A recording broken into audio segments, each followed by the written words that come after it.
أعوذ بالله من الشيطان الرجيم. بسم الله الرحمن الرحيم.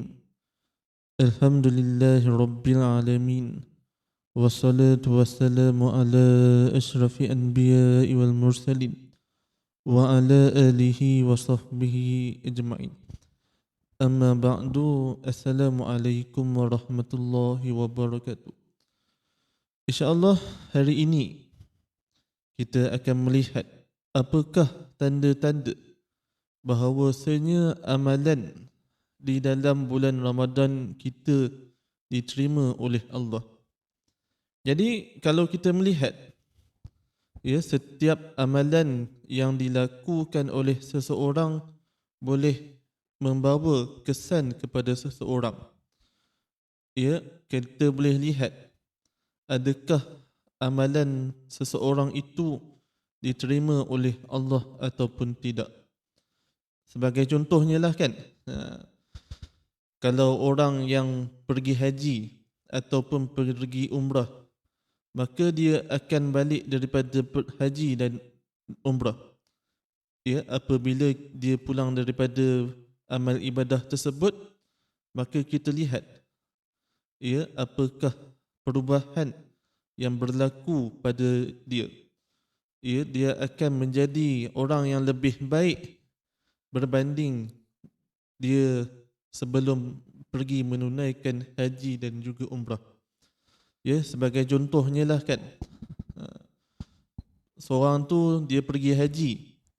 Sebelum dia pergi haji, dia ni memang terkenal lah tak pernah pergi masjid ataupun surau. Bahkan pada hari Jumaat, beliau juga tidak pernah menjejakkan kaki di masjid dan surau. Tetapi pada satu masa ni, dia dijemput oleh Allah untuk menunaikan ibadah haji. Bila dia balik dari Malaysia, Masya Allah, dia berubah daripada orang yang tak pernah pergi masjid dan surau, tidak pernah pergi ke madrasah. Lepas dia balik haji dan umrah, dia selalu pergi masjid dan surau, selalu pergi madrasah untuk mengaji. Seperti itu jugalah di dalam bulan Ramadan. Tanda bahawasanya amalan itu diterima oleh Allah, maka dia akan menjadi perubahan kepadanya. Imam Ibn Rajab Al-Hanbali menyebutkan sesiapa yang melakukan ketaatan kepada Allah dan selesai melaksanakannya, antara tanda diterima amalan tersebut adalah dia akan berterusan melakukan ketaatan yang selepas itu.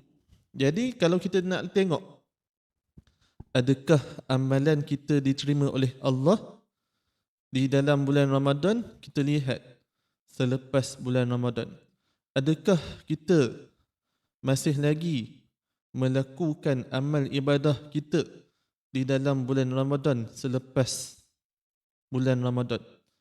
Adakah kita masih lagi membaca Al-Quran walaupun selepas Ramadan? Adakah kita masih lagi solat witir walaupun selepas Ramadan? Adakah kita masih lagi mengerjakan qiyamul lail dan tahajud selepas bulan Ramadan? Adakah kita masih lagi pergi ke masjid dan surau selepas bulan Ramadan?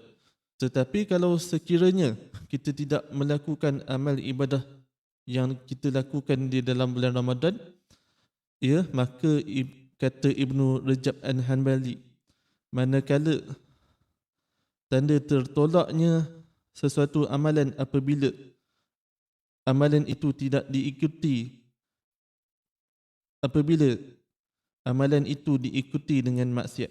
Jadi perubahan yang dimaksudkan adalah apabila kita melalui Ramadan, kita keluar daripada Ramadan, kita menjadi orang yang terbaik, lebih baik sebelum bulan Ramadan. Itu tanda bahawasanya amalan itu diterima oleh Allah. Tetapi kalau lepas bulan Ramadan, dia tetap sama je. Sebelum bulan Ramadan haram tak pergi masjid, haram tak pergi surau.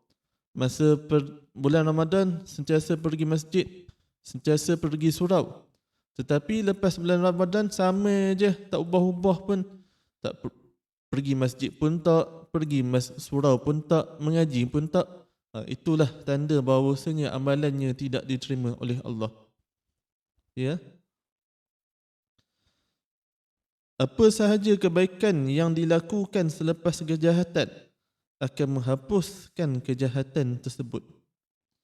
Ya, kalau seseorang itu melakukan dosa kecil yang melibatkan dengan Allah, tidak melibatkan dengan makhluk, maka apabila dia melakukan amalan, maka insya-Allah dosanya akan diampunkan oleh Allah. Dan sudah pasti yang terbaik adalah melakukan kebaikan selepas melakukan kebaikan yang lain. Ibnu Rajab turut berkata, membiasakan berpuasa selepas puasa Ramadan merupakan salah satu tanda diterimanya amalan puasa di dalam bulan Ramadan. Kalau kita nak tahu bahawasanya amalan kita diterima oleh Allah, kita lihat selepas bulan Ramadan. Ya, ni antara tanda lah. Adakah dia masih lagi melakukan puasa sunat selepas bulan Ramadan? Antaranya adalah puasa 6 selepas Ramadan. Kalau dia melakukan puasa tersebut, itulah antara tanda bahawasanya puasanya di dalam bulan Ramadan diterima oleh Allah.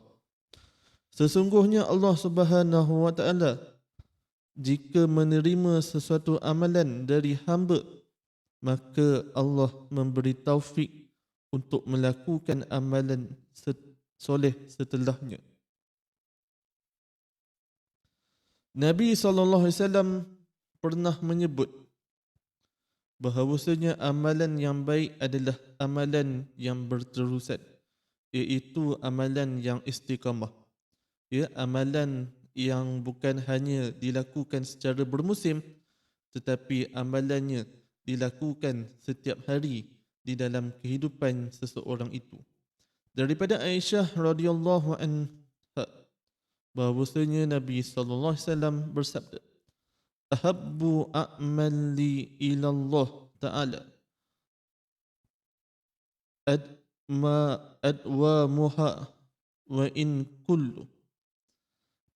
Ya, amalan yang paling dicintai oleh Allah, amalan yang paling disayangi oleh Allah, amalan yang paling disukai oleh Allah bukanlah amalan yang banyak, tetapi amalan yang sedikit tetapi berterusan. Ya.